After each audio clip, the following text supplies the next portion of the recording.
All political economists of any standing admit that the introduction of new machinery has a baneful effect on the workmen in the old handicrafts and manufactures with which this machinery at first competes. Almost all of them bemoan the slavery of the factory operative. And what is the great trump card that they play? That machinery, after the horrors of the period of introduction and development have subsided, instead of diminishing in the long run, increases the number of slaves of labor.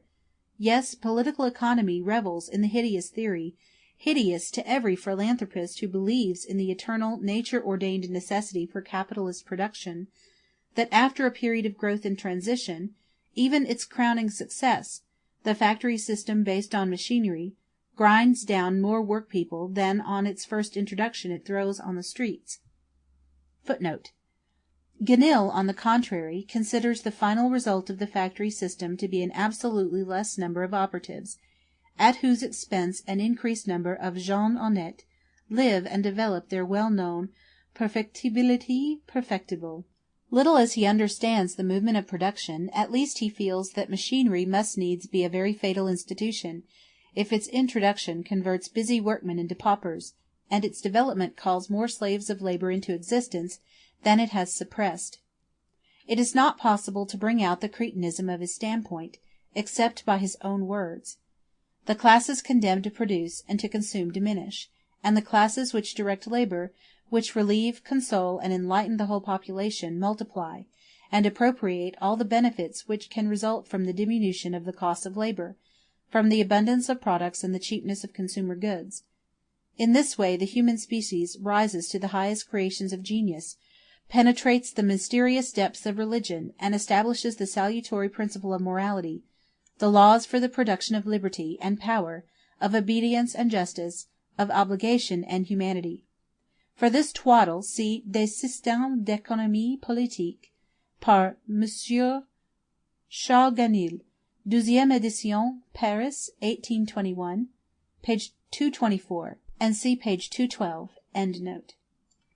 It is true that in some cases, as we saw from instances of English worsted and silk factories, an extraordinary extension of the factory system may, at a certain stage of its development, be accompanied not only by a relative, but by an absolute decrease in the number of operatives employed.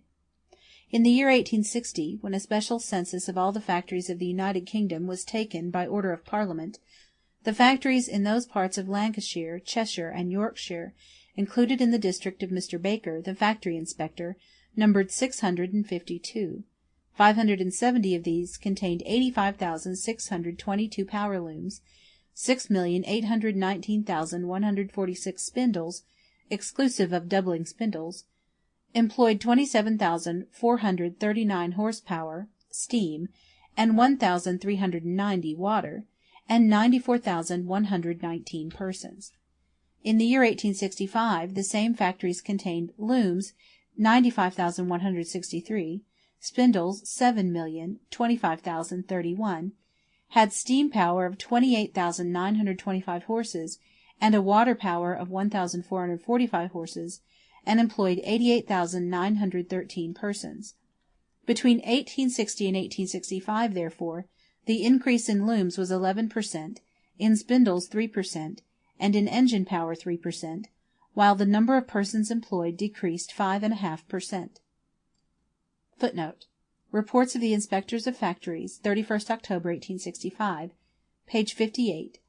At the same time, however, means of employment for an increased number of hands was ready in 110 new mills, with 11,625 looms, 628,576 spindles, and 2,695 total horsepower of steam and water.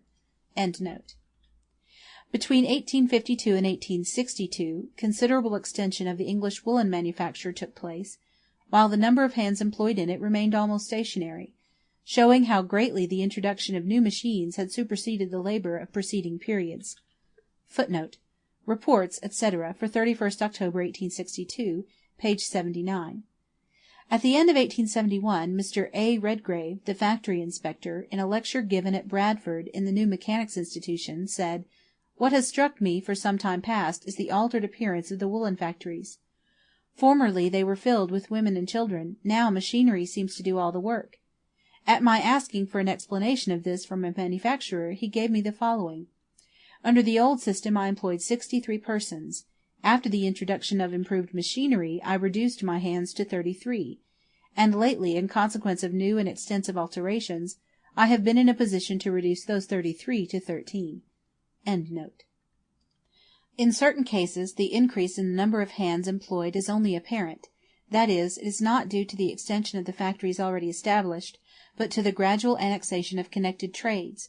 For instance, the increase in power looms, and in the hands employed by them, between 1838 and 1856, was, in the cotton trade, simply owing to the extension of this branch of industry; but in the other trades to the application of steam power to the carpet loom, to the ribbon loom, and to the linen loom, which previously had been worked by the power of men."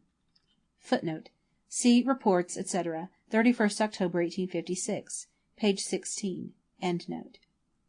Hence the increase of the hands in these latter trades was merely a symptom of a diminution in the total number employed. Finally, we have considered this question entirely apart from the fact that everywhere, except in the metal industries, young persons under 18, and women and children form the preponderating element in this class of factory hands.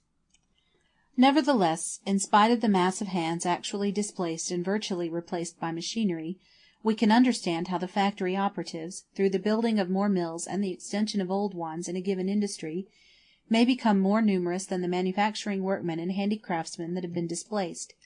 Suppose, for example, that in the old mode of production a capital of £500 is employed weekly, 2/5 being constant and 3/5 variable capital, i.e., £200 being laid out in means of production, and £3, say £1 per man, in labour power.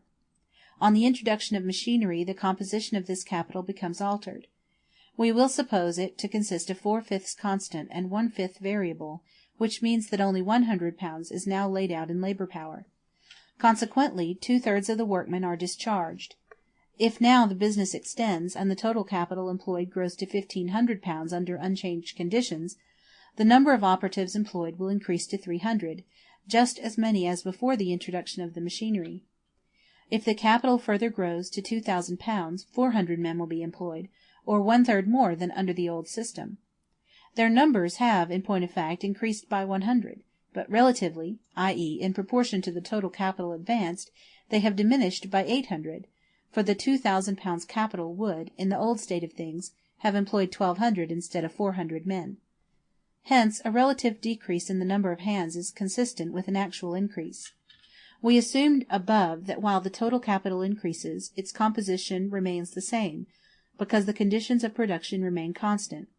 But we have already seen that, with every advance in the use of machinery, the constant component of capital, that part which consists of machinery, raw material, and etc., increases, while the variable component, the part laid out in labour power, decreases. We also know that in no other system of production is improvement so continuous, and the composition of the capital employed so constantly changing as in the factory system. These changes are, however, continually interrupted by periods of rest, during which there is a mere quantitative extension of the factories on the existing technical basis. During such periods the operatives increase in number. Thus, in 1835, the total number of operatives in the cotton, woolen, worsted, flax, and silk factories of the United Kingdom was only 354,684, while in 1861 the number of the power loom weavers alone, of both sexes and of all ages from 8 years upwards, amounted to 230,654. Certainly this growth appears less important when we consider that in 1838 the hand loom weavers with their families still numbered 800,000, not to mention those thrown out of work in Asia and on the continent of Europe. The sufferings of the hand loom weavers were the object of an inquiry by a royal commission, but although their distress was acknowledged and lamented, the amelioration of their condition was left, and probably necessarily so, to the chances and changes of time, which, it may now be hoped, 20 years later, have nearly obliterated these miseries, and not improbably by the present great extension of the power loom. Report of the Inspector of Factories, 31st October 1856, page 15. Endnotes. In the few remarks I have still to make on this point, I shall refer to some actually existing relations, the existence of which our theoretical investigation has not yet disclosed. So long as, in a given branch of industry, the factory system extends itself at the expense of the old handicrafts or of manufacture, the result is as sure as the result of an encounter between an army furnished with bread loaders and one armed with bows and arrows. This first period, during which machinery conquers its field of action, is of decisive importance, owing to the extraordinary profits that it helps to produce. These profits not only form a source of accelerated accumulation, but also attract into the favored sphere of production a large part of the additional social capital that is being constantly created, and is ever on the lookout for new investments. The special advantages of this first period of fast and furious activity are felt in every branch of production that machinery invades. So soon, however, as the factory system has gained a certain breadth of footing and a definite degree of maturity, and especially so soon as its technical basis, machinery, is itself produced by machinery, so soon as coal mining and iron mining, the metal industries, and the means of transport have been revolutionized, so soon, in short, as the general conditions requisite for production by the modern industrial system have been established, this mode of production acquires an elasticity, a capacity for sudden extension by leaps and bounds that finds no hindrance, except in the supply of raw material and in the disposal of the produce. On the one hand, the immediate effect of machinery is to increase the supply of raw material in the same way, for example, as the cotton gin augmented the production of cotton. Footnote: other ways in which machinery affects the production of raw material will be mentioned in the third book. Endnote. On the other hand, the cheapness of the articles produced by machinery and the improved means of transport and communication furnish the weapons for conquering foreign markets. By ruining handicraft production in other countries, machinery forcibly converts them into fields for the supply of its raw material. In this way East India was compelled to produce cotton, wool, hemp, jute, and indigo for Great Britain. Footnote: the export of cotton from India to Great Britain rose from £34,540,143 in 1846 to £445,947,600 in 1865. The export of wool from India to Great Britain rose from £4,570,581 in 1846 to £20,679,111 in 1865. Endnote. By constantly making a part of the hands supernumerary in modern industry, in all countries where it has taken root, gives a spur to emigration and to the colonization of foreign lands, which are thereby converted into settlements for growing the raw material of the mother country, just as Australia, for example, was converted into a colony for growing wool. Footnote: the export of wool from the Cape to Great Britain increased from £2,958,457 in 1846 to £29,920,623 in 1865. The export of wool from Australia to Great Britain increased from £21,789,346 in 1846 to £109,734,261 in 1865. Endnote. A new and international division of labor, a division suited to the requirements of the chief centers of modern industry, springs up, and converts one part of the globe into a chiefly agricultural field of production, for supplying the other part, which remains a chiefly industrial field. This revolution hangs together with radical changes in agriculture, which we need not here further inquire into. Footnote: the economic development of the United States is itself a product of European, more specifically of English modern industry. In their present form, 1866, the States must still be considered a European colony. Added in the fourth German edition, since they have developed into a country whose industry holds second place in the world, without on that account entirely losing their colonial character. Friedrich Engels. The export of cotton from the United States to Great Britain increased from £401,949,393 in 1846 to £1,115,890,608 in 1860.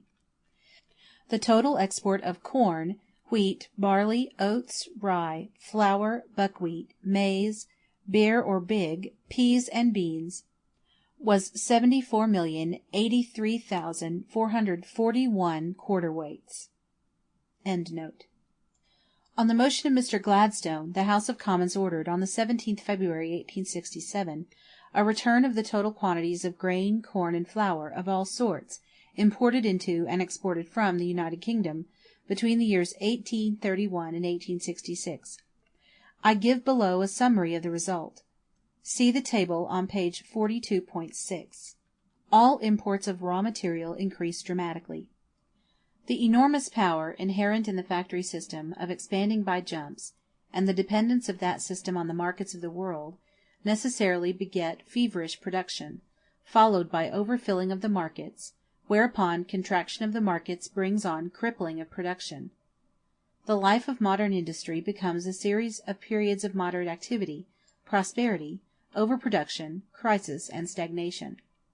The uncertainty and instability to which machinery subjects the employment, and consequently the conditions of existence, of the operatives become normal, owing to those periodic changes of the industrial cycle.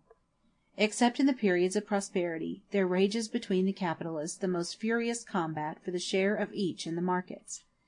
This share is directly proportional to the cheapness of the product. Besides the rivalry that this struggle begets in the application of improved machinery for replacing labor power, and of new methods of production, there also comes a time in every industrial cycle when a forcible reduction of wages beneath the value of labor power is attempted for the purpose of cheapening commodities.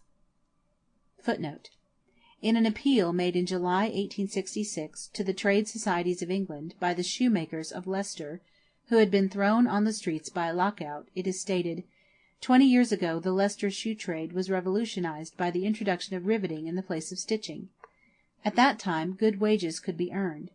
Great competition was shown between the different firms as to which could turn out the neatest article.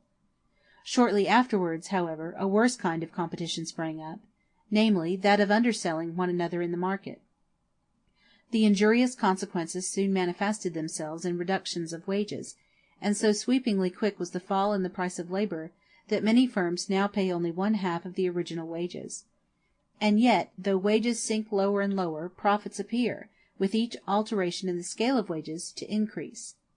Even bad times are utilized by the manufacturers for making exceptional profits by excessive lowering of wages, i.e., by a direct robbery of the laborer's means of subsistence. One example, it has reference to the crisis on the Coventry silk weaving. From information I have received from manufacturers as well as workmen, there seems to be no doubt that wages have been reduced to a greater extent than either the competition of the foreign producers or other circumstances have rendered necessary. The majority of weavers are now working at a reduction of 30 to 40% in their wages. A piece of ribbon, for making which the weaver got 6 shillings or 7 shillings 5 years back, now only brings them 3 shillings 3 or 3 shillings 6. Other work is now priced at 2 shillings and 2 shillings 3, which was formerly priced at 4 shillings and 4 shillings 3. The reduction in wage seems to have been carried to a greater extent than is necessary for increasing demand. Indeed, the reduction in the cost of weaving, in the case of many descriptions of ribbons, has not been accompanied by any corresponding reduction in the selling price of the manufactured article. Mr. F. D. Long's report, Children's Employment Commission, 5th reprint, 1866, page 114. A necessary condition, therefore, to the growth of the number of factory hands is a proportionally much more rapid growth of the amount of capital invested in mills. This growth, however, is conditioned by the ebb and flow of the industrial cycle. It is, besides, constantly interrupted by the technical progress that at one time virtually supplies the place of new workmen, at another actually displaces old ones. This qualitative change in the mechanical industry continually discharges hands from the factory, or shuts its doors against the fresh stream of recruits, while the purely quantitative extension of the factories absorbs not only the men thrown out of work, but also fresh contingents. The workpeople are thus continually both repelled and attracted, hustled from pillar to post, while at the same time constant changes take place in the sex, age, and skill of the levies. The lot of the factory operatives will be best depicted by taking a rapid survey of the course of the English cotton industry. From 1770 to 1815 this trade was depressed or stagnant for 5 years only. During this period of 45 years the English manufacturers had a monopoly of machinery and of the markets of the world.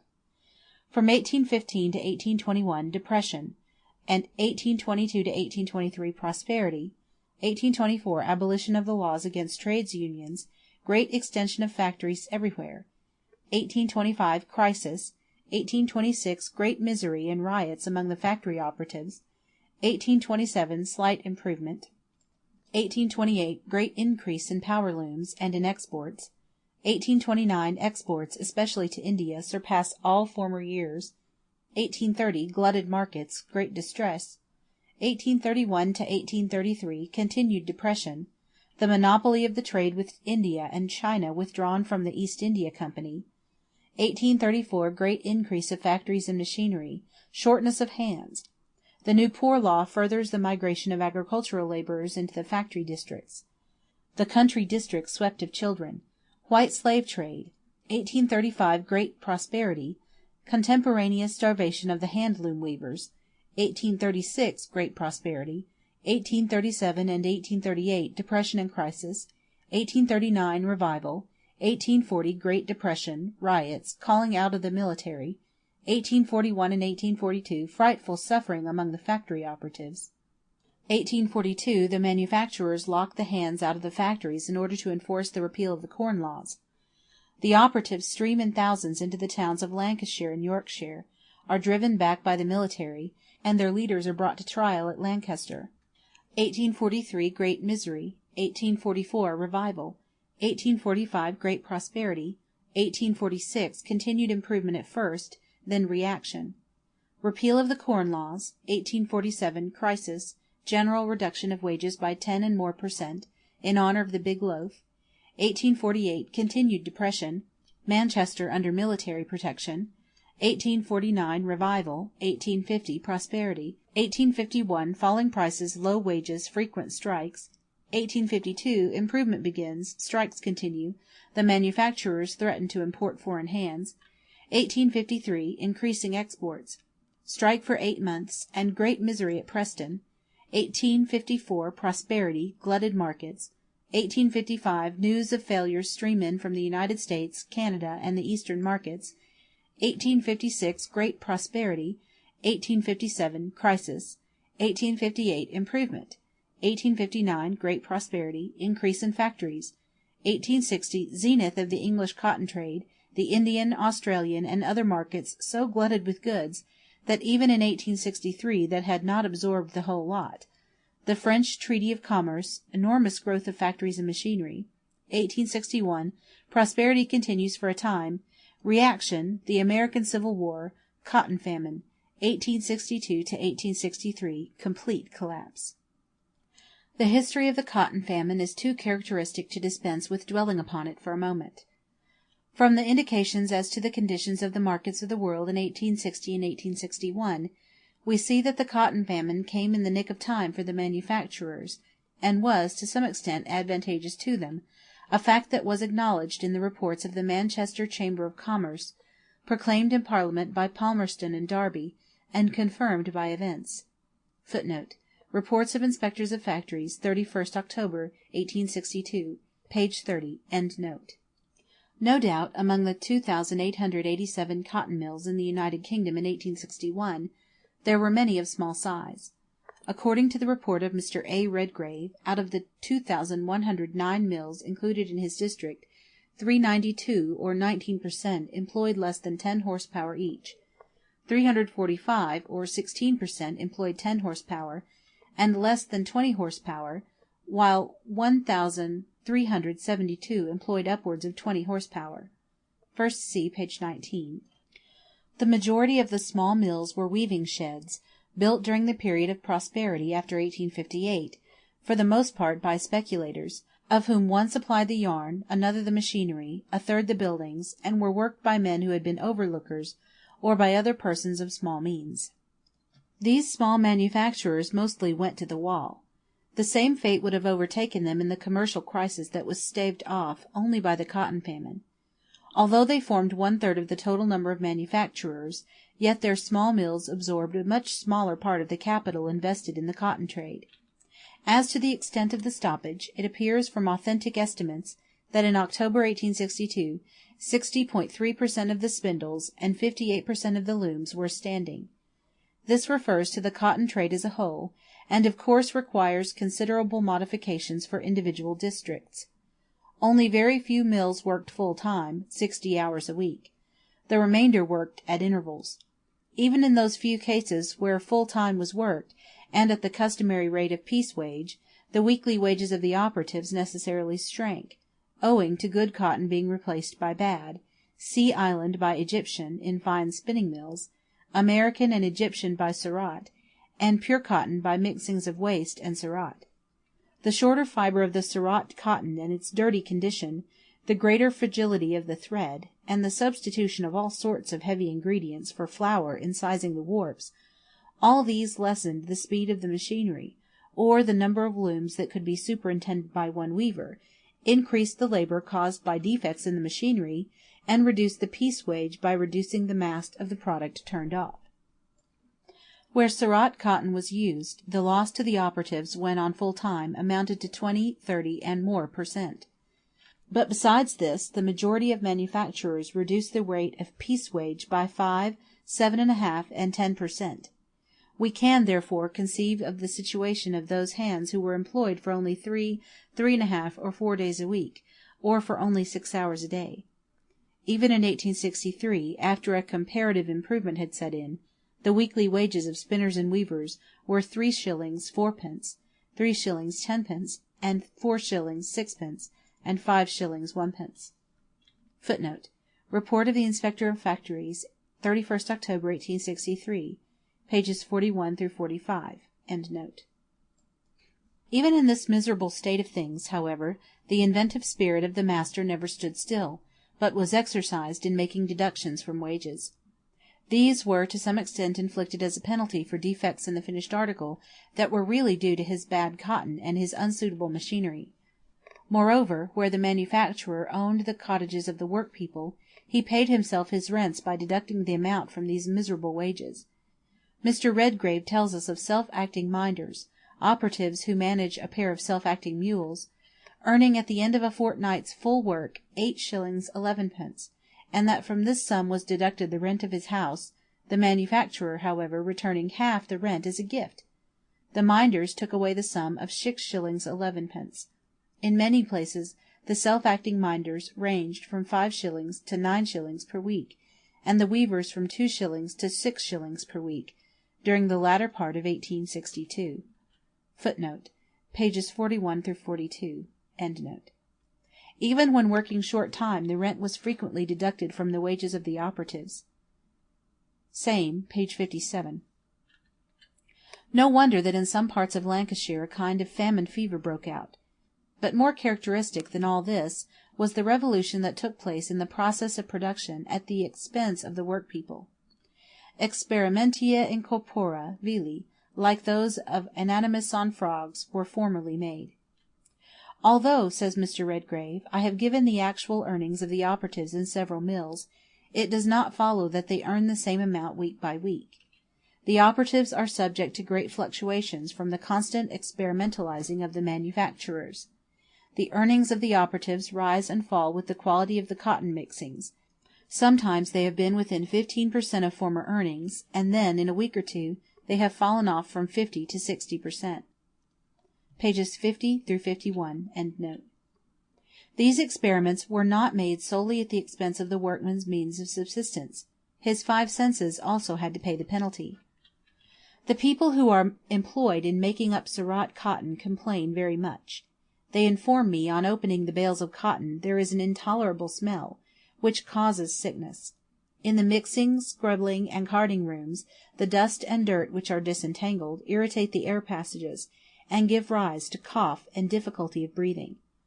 A disease of the skin, no doubt from the irritation of the dirt contained in the Surat cotton, also prevails. The fibre being so short, a great amount of size, both animal and vegetable, is used. Bronchitis is more prevalent owing to the dust. Inflammatory sore throat is common, from the same cause. Sickness and dyspepsia are produced by the frequent breaking of the weft, when the weaver sucks the weft through the eye of the shuttle. On the other hand, the substitutes for flour were a Fortunatus's purse to the manufacturers, by increasing the weight of the yarn. They caused 15 pounds of raw material to weigh 26 pounds after it was woven. Pages 62 to 63. In the Report of Factories for 30th April 1864 we read as follows: "The trade is availing itself of this resource at present to an extent which is even discreditable. I have heard on good authority of a cloth weighing 8 pounds which was made of 5 1/4 pounds cotton and 2 3/4 pounds size, and of another cloth weighing 5 1/4 pounds, of which 2 pounds was size. These were ordinary export shirtings. In cloths of other descriptions, as much as 50% size is sometimes added, so that a manufacturer may and does truly boast that he is getting rich by selling cloth for less money per pound than he paid for the mere yarn of which they are composed." 30th April 1864, page 27. But the workpeople had to suffer, not only from the experiments of the manufacturers inside the mills, and of the municipalities outside, not only from reduced wages and absence of work, from want and from charity, and from the eulogistic speeches of lords and commons. Unfortunate females who, in consequence of the cotton famine, were at its commencement thrown out of employment, and have thereby become outcasts of society, and now, though trade has revived, and work is plentiful, continue members of that unfortunate class, and are likely to continue so. There are also in the borough more youthful prostitutes than I have known for the last 25 years. Footnote: from a letter of Mr. Harris, Chief Constable of Bolton, in Reports of Inspectors of Factories, 31st October 1865, pages 61 through 62. End note. We find, then, in the first 45 years of the English cotton trade, from 1770 to 1815, only 5 years of crisis and stagnation, but this was the period of monopoly. The second period, from 1815 to 1863, counts, during its 48 years, only 20 years of revival and prosperity against 28 of depression and stagnation. Between 1815 and 1830 the competition with the continent of Europe and with the United States sets in.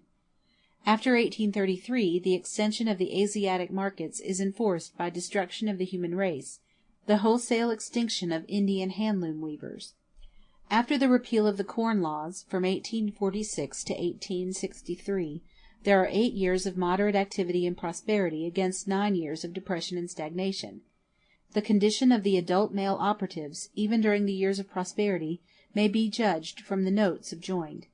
Footnote: in an appeal dated 1863 of the factory operatives of Lancashire, etc., for the purpose of forming a society for organized immigration, we find the following: that a large immigration of factory workers is now absolutely essential to raise them from their present prostrate condition, few will deny, but to show that a continuous stream of emigration is at all times demanded, and without which it is impossible for them to maintain their position in ordinary times, we beg to call attention to the subjoined facts. In 1814 the official value of cotton goods exported was 17,665,378 pounds, whilst the real marketable value was 20,070,824 pounds.